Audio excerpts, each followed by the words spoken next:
اللہ اللہ۔ ایک بستی میں ایک بھوکا شخص آ گیا۔ ایک بستی میں ایک بھوکا شخص آ گیا، لوگوں سے کچھ کھانے پینے کو مانگتا رہا، مگر کسی نے کچھ نہیں دیا۔ بیچارہ بھوک کی شدت برداشت نہ کر سکا اور رات کو ایک دکان کے باہر فٹ پاتھ پر سو گیا۔ صبح آ کر لوگوں نے دیکھا تو وہ مر چکا تھا۔ اب اہل ایمان کا جذبہ ایمانی بیدار ہوا، بازار میں اعلان کیا گیا، چندہ کیا گیا اور مرحوم کے ایصال ثواب کے لیے دیگیں چڑھا دی گئی۔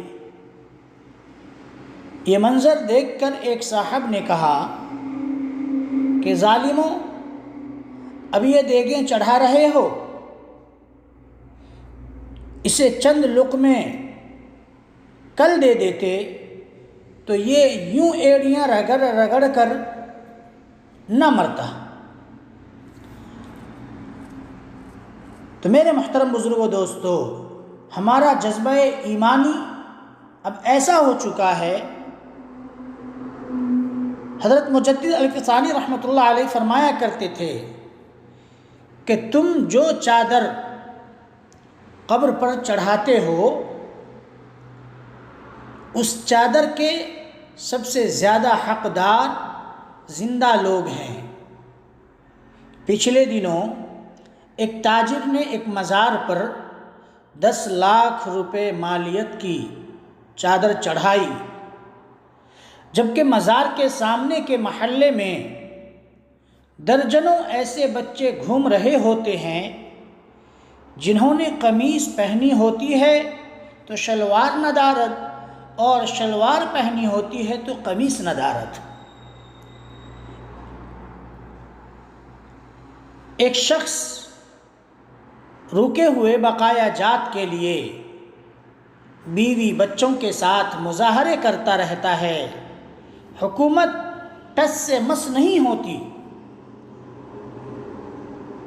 تنگ آ کر اس نے خود سوزی کر لی تو دوسرے ہی روز ساری رقم ادا کر دی گئی۔ اسی طرح ایک صاحب کے مکان پر قبضہ ہو گیا، بڑی بھاگ دوڑ کی، مگر کوئی سننے کو تیار ہی نہیں ہوا۔ اسی دوران دفتر کی سیڑھیاں چڑھتے ہوئے اسے دل کا دورہ پڑا جو جان لیوا ثابت ہوا۔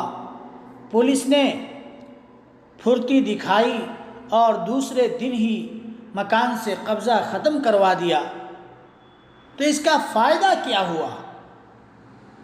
اس کا فائدہ کیا ہوا؟ کیا اب اس مکان میں اس کا ہمزاد آ کر رہے گا؟ کیا ہمارا جذبہ ایمانی صرف مردوں کے لیے رہ گیا ہے؟ ایک منٹ کو سوچیں اور اپنی آنکھیں بند کر کے اپنے ارد گرد معاشرے پر نظر دوڑائیں، اپنے پڑوسیوں پر، اپنے رشتہ داروں پر، جو آپ کے محلے میں ٹھیلے والا ہے اس پر، جو ایک مزدور آپ کے محلے میں کام کر رہا ہے اس پر، جو آپ کے یہاں یا آپ کے دفاتر میں چھوٹے ملازم ہیں ان پر۔ یہ سب لوگ ہمارے کتنا قریب رہتے ہیں اور ہمیں معلوم بھی نہیں کہ ان کے ساتھ کیا کچھ بیت رہی ہوتی ہے۔ ہمیں اس لیے معلوم نہیں کہ ہم ان کے قریب رہتے ہوئے بھی ان سے دور ہیں، ہم نے کبھی ان کا احساس کیا ہی نہیں، کبھی ہم نے ان سے کچھ پوچھا بھی نہیں، بلکہ شاید ہمیں تو ان چھوٹے لوگوں سے بات کرتے ہوئے شرم آتی ہے۔ کبھی کبھی مجھے حیرت ہوتی ہے کہ ہم جوش ایمان میں جس محلے میں صرف ایک ہی مسجد کافی ہوتی ہے، اسی ایک محلے میں 3 4 مساجد بنا دیتے ہیں، انہیں خوب سجا دیتے ہیں، لیکن اسی محلے میں، اسی گلی میں کتنے غریب رات کو بھوکے سوتے ہیں، ان کی طرف کوئی دھیان ہی نہیں دیتا۔ کسی بیمار کے پاس دوائی خریدنے کے لیے پیسے نہیں ہوتے، اس کی مدد کو کوئی صاحب ایمان آگے نہیں آتا۔ ہم سب کے ارد گرد ایسے ہزاروں لوگ موجود ہیں جو مجبور ہیں، جو بے کس ہیں، جو غریب ہیں، جن پر ہم کبھی توجہ ہی نہیں دیتے۔ میرے محترم بزرگوں، ان کو اپنے قریب کیجئے، ان کی جو ممکن ہو مدد کیجئے، جو آپ کے بس میں نہ بھی ہو تو کم از کم ان کی دلجوئی کیجئے۔ یہ کام ہم سب کو مل کر کرنا چاہیے۔ اللہ تعالی ہمیں عمل کی توفیق عطا فرمائے۔